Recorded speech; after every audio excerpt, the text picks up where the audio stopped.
اعوذ باللہ من الشیطان الرجیم بسم اللہ الرحمن الرحیم۔ اسلام ان آور لائف یہ ایک اسلامی یوٹیوب چینل ہے جس پہ مفتی سجاد حسین قادری صاحب روزانہ درس قرآن پاک ترجمہ اور تفسیر بیان فرماتے ہیں۔ اس چینل کی ویڈیو کو لائک، چینل کو سبسکرائب اور بیل آئیکن کو پریس کر کے اور ویڈیوز کو دیکھ کے آپ اپنی دنیا اور آخرت کو سنوار سکتے ہیں۔ یا ایھا الذین آمنوا خذوا حذرکم فانفروا ثبات او انفروا جمیعا۔ اس سبق کے اندر اللہ تبارک و تعالی نے جہاد کے متعلق حکمت عملی کو بیان فرمایا ہے کہ کیسے کرنا چاہیے اور کس طرح اپنا سامان بنانا چاہیے۔ اللہ تبارک و تعالی نے ارشاد فرمایا یا ایھا الذین آمنوا، فرمایا ایمان والو، خذوا حذرکم، ذرا ہوشیاری سے کام لیا کرو، اپنے سامان کو، اپنے اسلحے کو جمع رکھا کرو۔ فانفروا ثبات، پھر دشمن کی طرف یا تو تھوڑے تھوڑے ہو کر نکلا کرو، او انفروا جمیعا، یا پھر اکٹھے ہو کر نکلا کرو۔ یہ اس آیت کے اندر اللہ تبارک و تعالی نے جہاد کرنے کا، جنگ کرنے کا طریقہ بیان فرمایا ہے۔ فرمایا کہ دو صورتیں ہیں، یا تو جب جنگ ہو تو پھر اکٹھے ہو کر جماعت کے ساتھ نکلیں، جیسے بدر، احد، حنین، طائف، اپنا تبوک، طائف بھی ہے۔ تو یہ وہ جنگیں ہیں جس کے اندر آقا علیہ الصلوۃ والسلام نے خود بنفس نفیس شرکت کی اور صحابہ کرام بھی ساتھ ساتھ گئے ہیں۔ 27 جنگیں آقا علیہ الصلوۃ والسلام کی ایسی ہیں جن کے اندر حضور نے خود شرکت کی ہے۔ 27 جنگوں کے اندر 10 سالہ زندگی کے اندر آقا علیہ الصلوۃ والسلام نے، مدری زندگی جو ہے 10 سال کے اندر آقا علیہ الصلوۃ والسلام نے 27 جنگیں لڑی ہیں، جس کے اندر بنفس نفیس حضور نے خود شرکت کی ہے۔ اس کے علاوہ جو سرایا ہے، جس کو سریہ کہتے ہیں، سرایا ان کی جمع ہے، تو جو سرایا ہے وہ 40 سے بھی زیادہ ہے۔ سرایا کہتے ہیں کہ جہاں پر آقا علیہ الصلوۃ والسلام خود تو تشریف نہیں لے کے گئے، لیکن صحابہ کرام کو چھوٹی چھوٹی ٹولیوں کے اندر بھیجا ہے۔ ہمیں فلاں جگہ پہ جانا، وہاں پہ دشمن آئے گا، فلاں جگہ پہ جانا، وہاں دشمن آئے گا، تو ان کے ساتھ ایسے لڑنا ہے، ان کے ساتھ ایسے کرنا ہے، ان کے ساتھ ایسے کرنا ہے۔ اب ذرا اس حدیث پاک کو سامنے رکھے اور قرآن کی اس آیت کو سامنے رکھے، اللہ تبارک و تعالی نے باقاعدہ مسلمانوں کو لڑنے کا طریقہ اور اجازت دونوں عطا فرمائی ہے۔ دو طریقے بتائے، یا تو دشمن پر حملہ کر دو، یا پھر دشمن اگر نہیں حملہ نہیں کر سکتے، دوسری صورت یہ ہے کہ دشمن کو کمزور کرنے کی کوشش کرو۔ ٹھیک ہے جی، کس طریقے سے؟ یا تو میدان جنگ میں آ جاؤ گے، میدان میں جنگ میں نہیں آتے تو جس طرح جاسوسی نظام ہوتا ہے یا کہ اور چھوٹی چھوٹی صورتیں ہوتی ہیں، جس طرح آج کل انٹیلیجنس وغیرہ بنی ہوئی ہیں، یہ ایجنسیاں کیسے کام کرتی ہیں کہ دشمن کا سراغ لگانا، دشمن کے معاملات کو دیکھنا، پھر وہ ساری رپورٹیں آ کر جو ہے وہ اپنے ملک کے اندر دینا کہ دشمن ایسے کر رہا ہے، ایسے کر رہا ہے، ایسے کر رہا ہے۔ تو اللہ تبارک و تعالی نے یہ سارا سسٹم کو اسی آیت کے اندر بیان فرما دیا ہے۔ آقا علیہ الصلوۃ والسلام نے ارشاد فرمایا کہ ایک تیر 3 بندوں کو جنت کے اندر لے کے جائے گا۔ ایک تیر 3 بندوں کو جنت کے اندر لے کے جائے گا۔ کون کون سے؟ فرمایا تیر بنانے والا، تیر پکڑانے والا اور تیر چلانے والا۔ مطلب کیا ہے کہ ایک گولی آج کے دور کے اندر 3 بندوں کو جنت میں لے کے جا سکتی ہے۔ گولی بنانے والا بھی جس فیکٹری کے اندر بن رہی ہے، جو بندے بنا رہا ہے، اور چلانے والا بھی، اور اس کے اندر پیسہ دینے والا بھی، یعنی جس کی وجہ سے جو ہے وہ اپنا گولی بن رہی ہے۔ اگر یار تیر بنانے والا، گولی چلانے والا اگر جنت میں جائے گا تو جس نے ایٹم بم بنا کے دیا تھا، ڈاکٹر عبدالقدیر خان، ٹھیک ہے نا جی، وہ کہتے ہیں نا، سیانے کہتے ہیں فلانے کی میاں ایک نیکی کافی ہے۔ ڈاکٹر عبدالقدیر خان کے لیے خدا کی قسم بخشش کے لیے یہ ایٹم بم ہی کافی ہے۔ یہ کوئی چھوٹا موٹا گھوڑا ہے، وَأَعِدُّوا لَهُم مَا اسْتَطَعْتُم مِّن قُوَّةٍ وَمِن رِّبَاطِ الْخَيْلِ، ٹھیک ہے نا جی، یہ ایٹم بم اسی کے اندر تو آ جاتا ہے کہ تم اپنی طاقت اور قوت کو جو ہے وہ بنا کے رکھو۔ تو یہاں پہ بھی اللہ تبارک و تعالی نے یہی چیز ارشاد فرمائی ہے۔ اب ذرا تھوڑے سے توجہ کریں اس بات پر، جنگیں 2 طرح سے ہو رہی ہیں، یا آمنے سامنے تھیں، وہ لڑی جا رہی تھی۔ آج جو جنگیں لڑی جا رہی ہیں وہ آمنے سامنے والی تقریباً ختم ہوتی جا رہی ہیں۔ اب جو جنگیں لڑی جا رہی ہیں وہ نظریاتی جنگیں ہیں۔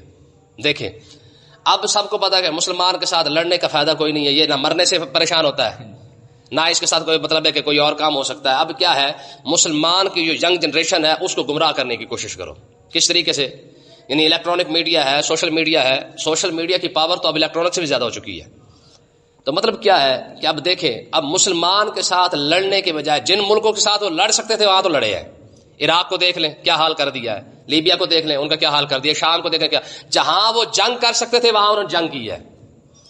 لیکن جہاں جس ملکوں کے اندر، اسلامی ملکوں کے اندر، پاکستان ہو گیا، سعودی عرب ہو گیا، ایران ہو گیا، یہ اسلامی ممالک ہے، جہاں پر وہ جنگ نہیں کر سکے باقاعدہ، تو وہاں پہ کیا کیا ہے؟ وہاں پہ انہوں نے نظریاتی جنگ چھیڑی ہے، یعنی مسلمان کے ذہن کے اندر جو ہے وہ اپنے ہی مذہب کے اندر شکوک و شبہات پیدا کر دیے گئے، اور اس کے اوپر فلمیں بنائی گئی، ڈرامے بنائے گئے۔ اب کیا ہوا کہ اسلامی ملکوں کے اندر ایسی ایسی فلمیں بنا کر پیش کی گئی، ایسے ایسے جناب والا چینل بنائے گئے، ایسی ایسی ویڈیو بنائی گئی، دکھایا گیا جہاں پہ اسلام پر جو ہے وہ سب سے زیادہ قدغن کی گئی۔ تو اب اس جنگ کا کیا کرتے؟ اب اس بات کا جواب، جو لوگ کہتے جی مولوی پہلے کہتے تھے جی تصویریں حرام ہے، فلمیں دیکھنی ہے، فلمیں حرام ہے، ٹی وی حرام ہے، اب وہ خود بنا کے بیٹھے ہوئے ہیں، اپنے اپنے چینل بنا کے بیٹھے ہوئے ہیں، تو کیا کریں؟ تو اس کا جواب دیکھیں ذرا۔ دیکھیں، جب دشمن نے جس میدان کے اندر جنگ کی ہے، مسلمانوں نے اسی میدان کے اندر ان کو شکست دی ہے۔ اب جب دشمن نے اپنے جنگ کا رستہ موڑ دیا ہے، اب انہوں نے کیا کیا؟ اب بظاہر آمنے سامنے تو نہیں آ رہے، اب انہوں نے فلموں اور ڈراموں کے ذریعے کیا کیا ہے؟ جنگ کرنی شروع کر دی ہے، مسلمانوں کے نظریات کو جو ہے تبدیل کرنے کی کوشش کی ہے۔ اب دیکھیں نا، قرآن سننے کے بعد ہمیں وہ اثر نہیں ہوتا، لیکن ڈرامہ دیکھنے کے بعد اس کا اثر پورا پورا ہفتہ رہ جاتا ہے، ہوتا کہ نہیں ہوتا؟ تو اب کیا کرتے؟ تو مجبوراً مسلمانوں کو پھر اسی محاذ پر آ کر جنگ کرنے کی کوشش کرنی پڑی۔ ٹھیک ہے، ایسی سوشل میڈیا ہے، اب یہاں پہ دیکھ لیں آپ، فیس بک کھولے، دنیا جہان کا گند آپ کو یہاں پہ مل جائے گا۔ تو کیا کریں؟ مسجد کے اندر مصلی بچھا کے بیٹھ جائے کہ یا اللہ مسلمان جو ہے وہ کیونکہ فیس بک کی وجہ سے برباد ہو رہے ہیں، یا اللہ کافروں کو برباد کر دے؟ نہیں، تو یہاں پہ بھی آ کر فیس بک پہ آپ کو کام کرنا پڑے گا، واٹس ایپ پہ آ کے کام کرنا پڑے گا، ٹویٹر پہ کام کرنا پڑے گا، انسٹاگرام پہ کرنا پڑے گا۔ جہاں جہاں کفر اپنا اپنا نظام چلانے کی کوشش کر رہا ہے، مسلمانوں کو ان کے مقابلے میں آ کے اسی جگہ پہ آ کے جو ہے جنگ کرنی پڑے گی، یہ یاد رکھیں۔ ٹھیک ہے، اب دیکھیں نا، اس وقت دنیا گلوبل وارمنگ ہے۔ گلوبل وارمنگ کا مطلب یہ ہے کہ جو گول ہو چکی ہے، ایک منٹ کے اندر امریکہ کے اندر کیا ہو رہا ہے، برطانیہ کے اندر کیا ہو رہا ہے، پاکستان کے اندر کیا ہو رہا ہے، پوری دنیا کے اندر کیا ہو رہا ہے، یہ آپ کے ایک منٹ کے اندر آپ کے سامنے ہے۔ ٹھیک ہے، اب کیا کریں گے؟ یہاں پہ مسلمانوں کو ضرورت تھی، جیسے انہوں نے فلمیں بنائی، آپ حیران ہو جائیں گے، ایسی ایسی فلمیں بنائی گئی جہاں پہ دجال کو تو عام طور پر دکھایا جا رہا ہے، دجال کی پوری جو پلاننگ ہے وہ فلموں کے ذریعے کی جا رہی ہے۔ آخر کیا وجہ ہے کہ انگریز کی جو ہے وہ امریکہ کے اندر جو فلمیں بنتی ہیں اس کا جو بجٹ ہوتا ہے وہ کم سے کم 2,000 کروڑ روپیہ ہے، 2,000 کروڑ کی ایک ایک فلم بن رہی ہے۔ وہ پاگل ہے جو فلموں پہ پیسے لگا رہے ہیں۔ اس کے اندر کیا دکھاتے ہیں؟ ہمارے گن تھوڑا دکھاتے ہیں، اس کے اندر وہ جدید سے جدید اسلحہ دکھائیں گے، نئے سے نئے جناب جزیرے دکھا دیں گے، نئے سے نئے مشینیں دکھا دیں گے، نئی سے نئی چیزیں دکھائیں گے۔ مطلب کیا ہوگا؟ یعنی جو نظام دجال کے لیے تیار ہونا تھا، آپ دیکھیں نا، یہ پچھلے مہینہ پہلے نا ایک ویڈیو آئی ہے مسجد نبوی شریف کے اندر، وہاں ایک بزرگ ہے بھی پاکستان کا، بلوچستان کا بابا ہے، لوگوں نے جناب اللہ اس کی ویڈیو بنائی، بندہ سادہ سادہ ویڈیو بنا کے وائرل کر دی، یہ جو صحابہ کے دور جیسا لگتا ہے، یہ صدیق اکبر جیسا لگتا ہے، اس طریقے سے لوگوں نے مطلب کمنٹس وغیرہ کیے ہیں۔ اب کیا ہوا؟ اب دیکھیں، وہ سادہ سا بندہ بلوچستان کا ہے، بکریاں چرانے والا بابا ہے، ٹھیک ہے نا، اس کی سادگی کو دیکھ کر لوگ ایسے پاگل ہوئے ہیں، کمنٹس یاد کرتے ہیں کہ یہ تو صحابہ جیسا لگتا ہے۔ تو مجھے آپ بتائیں، ایک سادہ بابے کی اگر بات یہاں تک پہنچ سکتی ہے، لوگوں کے دماغ اتنے پاگل ہو سکتے ہیں، دجال تو آ کے جب خدا کا دعویٰ کرے گا، جب وہ جنت دکھائے گا، جہنم دکھائے گا، لوگ کتنے گمراہ نہیں ہوں گے؟ ٹھیک ہے نا جی۔ تو اس وجہ سے نا یاد رکھیں کہ یہ مجبوری ہے، اسلام کا دفاع کرنا ہے تو جس جگہ پر جس میدان کے اندر کفر آ کے کھڑا ہوگا اسی میدان کے اندر کھڑا ہونا پڑے گا۔ آپ حیران ہوں گے، کارٹون کے ذریعے اس مسلمانوں کے جو حالات خراب کیے گئے ہیں، مسلمانوں کے ذہنوں کا انتشار پیدا کیا گیا، کارٹون کے ذریعے کیا گیا۔ کیا کریں گے؟ ہماری قوم کی تصویر پکڑ لو، دیکھیں نا، خیبر کے اندر میں نے پہلے بھی آپ کو بتایا تھا کہ جب مرہب نے آ کے کہا تھا نا مولا علی رضی اللہ تعالیٰ عنہ کو، قد علمت خیبر ورنی مرہب، ٹھیک ہے نا جی، انہوں نے کہا جی خیبر جانتا کہ میں اپنا پورے خیبر کا سب سے بڑا دہشت گرد ہوں۔ مرہب نے کہا تھا نا کہ پورے خیبر کا سب سے بڑا فسادی اور دہشت گرد اور بدمعاش سب سے بڑا گنڈا میں ہوں۔ تو مولا علی نے کیا فرمایا تھا؟ نہیں، ہم تو پھر تسبیح پھیرنے والے مسلمان لوگ ہیں، صوفی لوگ ہیں۔ آپ نے کیا فرمایا تھا؟ فرمایا انا الذی سمتنی امی حیدرا، آپ نے فرمایا تو اگر سب سے بڑا گنڈا ہے تو میری ماں نے بھی میرا نام حیدر ہی رکھا ہے، حیدرا۔ تو دشمن کے مقابلے میں ویسا جواب دینا یہ ضروری ہے۔ تو آج کیونکہ الیکٹرانک میڈیا اور سوشل میڈیا کا دور ہے، تو آج کے دور میں اس جگہ کام کرنے کی سب سے زیادہ ضرورت ہے، الحمدللہ کر رہے ہیں۔ دیکھیں نا جی، ہمارا درس قرآن اسی وجہ سے جا رہا ہے، بڑے بڑے علماء کی تقریریں ہم اسی سے سن رہے ہیں۔ اگر یہ چیزیں اب نہ استعمال کریں تو بڑے بڑے علماء کا ہمیں پتہ کیسے چلے گا؟ جو بڑے بڑے اسلام کے جو اسکالر بیٹھے ہیں کراچی کے اندر، دیکھیں نا جی، آج سے 30-40 سال پیچھے چلے جائیں، ہمیں کراچی سے ایک عالم بلانے کے لیے کتنا کچھ کرنا پڑتا تھا۔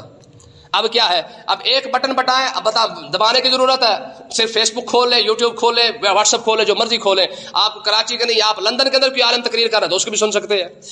حج کے میدان کے اندر کوئی عالم بیٹھا تو وہاں پہ سن سکتے ہیں، جو امریکہ کے اندر بیٹھا اس کو وہاں سے سن سکتے ہیں. تو اس لیے اب اگر علماء اس جگہ پہ کام نہ کرتے تو بتائیں ہمیں پھر کیسے پتہ چلتا کہ یار کون سا عالم کہاں پہ بیٹھ کے کام کر رہا ہے. تو ضرورت تھی کہ جس میدان کے اندر کفر آ کے کھڑا ہو جائے اسی میدان کے اندر مسلمانوں کو آگے آ کے کام کرنا ضروری ہے. تو اللہ تبارک و تعالیٰ نے ارشاد فرمایا ذرا ہوشیاری سے کام لو، جیسے تمہارے دشمن تمہارے سامنے آئے تم بھی اس کے مقابلے میں ویسے ہی آؤ. ٹھیک ہے، آگے دیکھیں جی اللہ تبارک و تعالیٰ نے ارشاد فرمایا کہ وَإِنَّ مِنْكُمْ لَمَن لَّا يُبَطِّئَنَّ فَإِنْ أَصَابَتْكُم مُّصِيبَةٌ. یہاں پہ جناب والا منافقین کا طرز بیان کیا جا رہا ہے. منافق کیسا ہوتا ہے؟ وَإِنَّ مِنْكُمْ لَمَن لَّا يُبَطِّئَنَّ، فرمایا تم میں سے ایسے بھی ہیں جو دیر لگاتے رہتے ہیں. جنگ میں جانے لگے نا تو بہانے بناتے رہیں گے، جی بازی میں آیا. ٹھیک ہے، تو یہ میدان جنگ چاہے وہ ہو چاہے آج کے دور کی ہو، جب بھی کسی کو کہتا ہے یار میاں آج تھوڑا سا کام کر، کہتے نہیں پھر کیسے کریں گے، پھر کیا ہوگا، پھر کس طرح ہوگا. ٹھیک ہے، تو یہی بہانے منافقین پیچھے بناتے تھے. تو اللہ تبارک و تعالیٰ نے ارشاد فرمایا وَإِنَّ مِنْكُمْ لَمَن لَّا يُبَطِّئَنَّ، تم میں سے ایسے لوگ بھی ہیں یعنی منافق جنہوں نے اوپر سے کلمہ پڑھ رکھا ہے جو جان بوجھ کے پیچھے رہتے ہیں. فَإِنْ أَصَابَتْكُم مُّصِيبَةٌ، اگر تمہیں کوئی تکلیف پہنچے، مسلمانوں کو تکلیف پہنچے تو منافق کیا کہتا ہے ذرا سنیں ذرا. فرماتا قال قد انعم اللہ علی اذ لم اکن معهم شہیدا، شکر الحمدللہ میں اوتھے ہے ہی نہیں سا، شکر الحمدللہ میری تو کم سے کم جان بچ گئی. آج یہی بات منافق کل یہ بات منافق کر رہا تھا اور آج یہی بات مسلمان کر رہا ہے کہ جب کوئی تکلیف آ جاتی ہے یا حق بات کرنی پڑتی ہے کہتے شکر الحمدللہ میں تو اوتھے ہے ہی نہیں سا، میاں میرا کوئی تعلق نہیں ہے. کل کا منافق اور آج کا مسلمان یہ کی بات تو کر رہا ہے، جب حق بات کرنے کی آئے گی تو کرے ہم تو ہاں پہ موجود ہی نہیں تھے، ہم تو جناب اللہ ہمارا تو تعلق ہی کوئی نہیں ہے. تو کل کے منافق اور آج کے مسلمان میں فرق کیا ہے؟ شکر الحمدللہ جی میں اتنے موجود نہیں سا. تو اللہ تبارک و تعالیٰ نے ارشاد فرمایا وَلَا إِنْ أَصَابَكُمْ فَضْلٌ مِّنَ اللَّهِ، میں اگر مسلمان کو اللہ کی نعمت مل جائے، اللہ کا فضل مل جائے، لَا يَقُولُنَّ كَأَن لَّمْ تَكُن بَيْنَكُمْ وَبَيْنَهُ مَوَدَّةٌ، فرمایا کہ پھر ضرور وہی منافق کیا کہتا ہے جس کا تمہارے ساتھ تعلق ہی کوئی نہیں ہوتا. کَأَن لَّمْ تَكُن بَيْنَكُمْ وَبَيْنَهُ مَوَدَّةٌ، جو تمہارے ساتھ چلنا نہیں چاہتا، جو تم سے پیار نہیں کرتا، جو تمہیں دیکھنا نہیں چاہتا ہے، اگر تمہیں نعمت مل جائے تو کہتا کیا ہے كُنتُم مَعَهُمْ فَأَفُوزَ فَوْزًا عَظِيمًا، اگر میں اس کے ساتھ ہوتا تو اللہ تعالیٰ مجھے بھی دے دیتا. منافق کی نشانی دیکھیں، تکلیف آ جائے کہہ جی میاں میرا ادھر کوئی تعلق نہیں، تے بندہ کامیاب ہو جائے کہ اوئے ہوئے کاش میں بھی کدی نال ہوندا نا تے مزہ آ جانا سی. ہونا کہ نہیں ہوندا؟ یعنی یہ منافق کا انداز ہے، خود غرضی.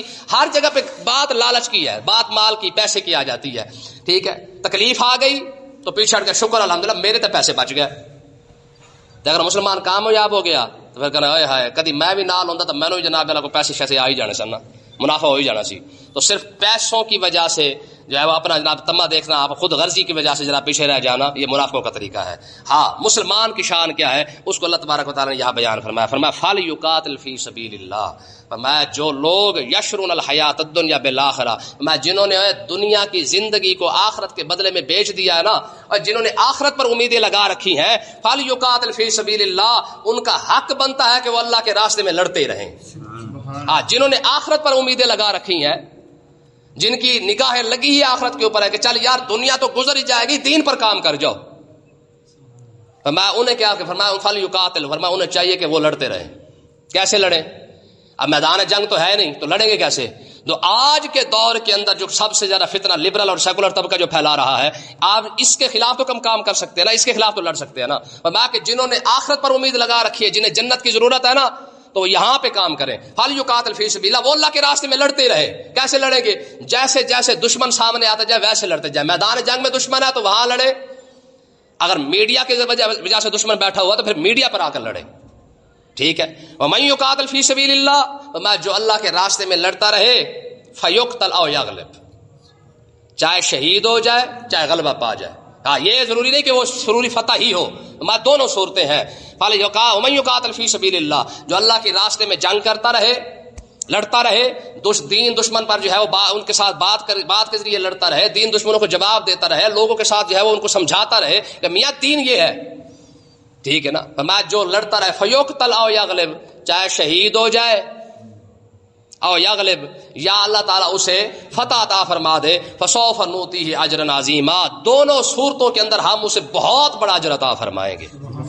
تو اس کے اندر سبق ہے ہر مسلمان کے لیے کہ اگر کوئی شخص بندہ تانا دیتا نا تو بڑا صوفی بن گیا بھائی، تو بڑا مولوی بن گیا، تو بڑا مسجد جان لگ پہ ہے، تو فرمایا اس سے پریشان نہ ہو، بلکہ لوگوں کو سمجھاتا رہے اور ڈٹ کے جواب دیتا رہے۔ فرمایا کہ نتیجہ رب پر چھوڑ دے، فیقتل او یغلب، چاہے تمہیں جناب اللہ ذلت اٹھانی پڑے، چاہے تمہیں باتیں برداشت کرنی پڑے، چاہے تمہیں تانے برداشت کرنے پڑے، چپ کر کے لگے رہو۔ او یغلب، یا تو اللہ تبارک و تعالیٰ تمہیں غالب کر دے گا، یا اگر تم مغلوب ہو بھی جاؤ، لوگوں کی باتوں کی وجہ سے پریشان ہو بھی جاؤ، فسوف نؤتی اجرا عظیما، رب تمہیں اجر تو عطا فرمائے دے گا، اور اجر نہیں اجرا عظیما، بہت بڑا اجر عطا فرمائے گا۔ تو اس کا مطلب یہ ہے کہ جو بندہ دین پر کام کرتا رہے اس کا اجر یہ ہے، نتیجے کی ضرورت نہیں ہے۔ ہاں نتیجہ رب کی ذات پر ہے، صرف بندے کے ذمہ کیا ہے؟ اذان دینا، نماز کے لیے کوئی آئے یا نہ آئے۔ یہ آقا علیہ الصلوۃ والسلام نے فرمایا مولانا عبدالستار نیازی کے لیے فرمایا تھا، فرمایا نیازی کو کہو کہ تو اذان دیتا رہے، تیری ضرورت نماز پڑھنے کا، نماز کے لیے کوئی آتا ہے بے شک آتا ہے، آئے نہیں آتا تو نہ آئے۔ مولانا عبدالستار نیازی رحمۃ اللہ علیہ آپ گئے مدینہ پاک کے اندر، وہاں پہ ایک بزرگ بیٹھے تھے مولانا غلام رسول بلیاں والے، وہ بلیاں پالتے تھے تو ان کو جانشین ابو ہریرہ کہتے تھے مدینہ پاک کے اندر۔ یہ مولانا غلام رسول بلیاں والے یہ اس لیول کے بزرگ تھے کہ ان کا ڈائریکٹ آقا علیہ الصلوۃ والسلام کے ساتھ رابطہ تھا، جب بھی کوئی بات ہوتی یہ حضور سے خود ہی پوچھ لیتے تھے اور حضور خود ان کو جواب دیتے۔ مولانا عبدالستار نیازی رحمۃ اللہ علیہ ان کے پاس گئے اور جا کے ان کو کہا، انہوں نے کہا جناب حضور کی بارگاہ اقدس میں عرض کریں، میں نے ساری زندگی لگا دی ہے اسلام کو پاکستان بنانے پر بھی، پھر اس کے بعد اسلام کو نافذ کروانے کے لیے بھی، اس نظام کو لانے کے لیے، اسلامی نظام کو لانے کے لیے، لیکن ابھی تک جو ہے وہ اسلامی نظام نہیں بن سکا ہے، تو اب میرا دل کرتا ہے کہ میں پاکستان چھوڑ کے میں مدینے آ جاتا ہوں، یہیں پہ بیٹھ کے کام کروں گا، اس کے بعد یہیں پہ انشاءاللہ جو ہے وہ فوت ہو جائیں گے۔ تو مولانا غلام رسول بلیاں والے کو مولانا عبدالستار نیازی نے کہا جی یہ جواب سوال آقا علیہ السلام کی بارگاہ اقدس میں پیش رکھیں، اور جواب جو ہے نا وہ ذرا لکھا ہوا ہونا چاہیے، جواب بھی لکھا ہوا ہونا چاہیے، ہمارے لوگ پھر باتیں کرنے کے لیے ہیں، ٹھیک ہے کہ مولوی بخشے گا ایسی بخشے جائیں گے، یہ مولوی ہے۔ مولانا عبدالستار نیازی رحمۃ اللہ علیہ کا ایک دعویٰ تھا، فرماتے ہیں کہ میں نے ساری زندگی کے اندر کبھی بھی غیر محرم کے ساتھ ہاتھ نہیں، غیر محرم اپنا کسی بد عقیدہ بندے کے ساتھ ہاتھ نہیں ملایا ہے، یہ مولانا عبدالستار نیازی فرماتے تھے، فرمایا کسی بد مذہب کے ساتھ میں نے آج تک اپنا ہاتھ نہیں ملایا۔ چلیں اس کے بعد کیا ہوا، حضرت مولانا غلام رسول بلیاں علیہ رحمۃ اللہ علیہ نے آقا علیہ السلام کی بارگاہ اقدس میں عرض کی کہ حضور مولانا عبدالستار نیازی کہہ رہے جی نظام نہیں آ رہا، اب میں پاکستان چھوڑ کے مدینہ آ جاتا ہوں۔ تو آقا علیہ الصلوۃ والسلام نے فرمایا نیازی کو کہو تیرا کام ہے اذان دینا، تو اذان دیتا رہے، کوئی نماز کے لیے آئے بے شک نہ آئے۔ کیسا جواب ہے؟ میں تیرا کام ہے اذان دینا، ہمارا کام ہے لوگوں کو سمجھانا، چاہے وہ اس کے ذریعے ہو، چاہے وہ مطلب تقریروں کے ذریعے ہو، چاہے وہ موبائل کے ذریعے ہو، چاہے وہ سوشل میڈیا کے ذریعے ہو، چاہے کسی طریقے سے، نتیجے کی پرواہ نہیں ہے۔ ہمارا کام کتنا ہے کہ ہم لوگوں کو آہستہ آہستہ جتنا ہو سکے سمجھاتے رہیں، کوئی باتیں کرتا تو کرتا رہے، تانے دیتا تو دیتا رہے، ٹھیک ہے جی۔ اللہ تعالیٰ ہمیں سمجھنے کی توفیق عطا فرمائے۔